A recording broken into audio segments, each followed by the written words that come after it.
things you need to know about this iPhone XS Max review. Number 1, I'm Joanna Stern.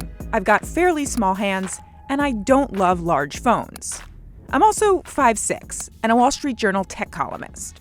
Number 2, this is Gheorghe Muresan, and he's got, well, bigger hands, and loves bigger phones.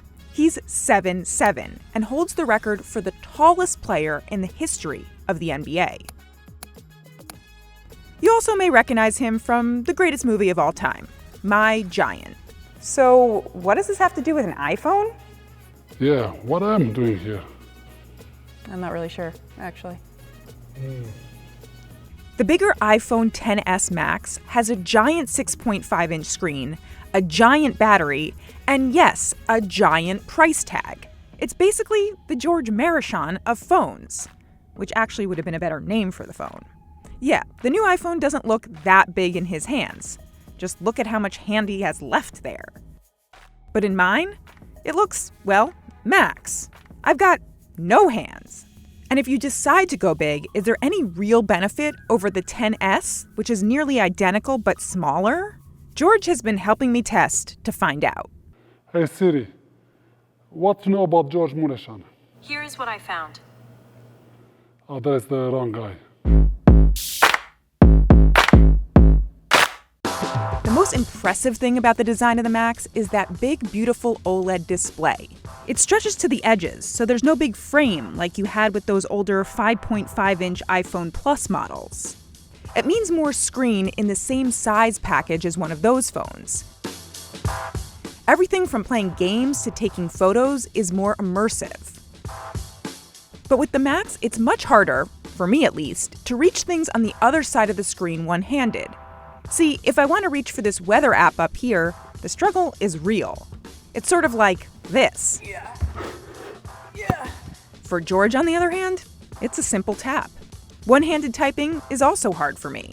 Apple does have this feature that shifts the screen down by swiping on the line here.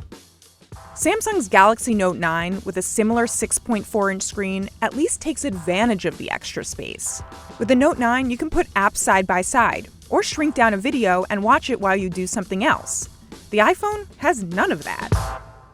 If there's one reason to go big, though, it's battery life. Just like Gheorghe has got longer arms, the XS Max has a longer battery life than the XS. Try harder, a little bit harder. In my tests, the XS Max lasted at least an hour longer during the day. I didn't worry about my phone dying by evening nearly as much as I do with my 10. In my streaming video test, the XS Max lasted nearly 13 hours. The XS lasted 10 and a half. Both the XS and the XS Max have the same improved cameras and camera features. I shot around with Gheorghe to test them. My favorite improvement is the ability to adjust the focus depth after taking a photo in portrait mode. See here, the ball is in focus, but Gheorghe is not. Oh, how you make it like that?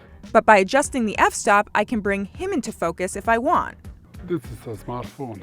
The new Smart HDR really does show when taking shots with movement or in some more complex lighting situations. That's a good shot. Bang! It's better than the 10, but not worth upgrading for, that's for sure. Where I really see the improvement over the 10, however, is in the speed of the autofocus and even launching the camera. So you don't miss shots like this. So, do you go XS Max? Well, put your hand up to mine, or to the screen. Is your hand bigger than this? But okay, maybe still smaller than this? Sure, then go for it. Hey Siri, should I buy this phone? I'm afraid I don't know what you should do. Oh, come on Siri.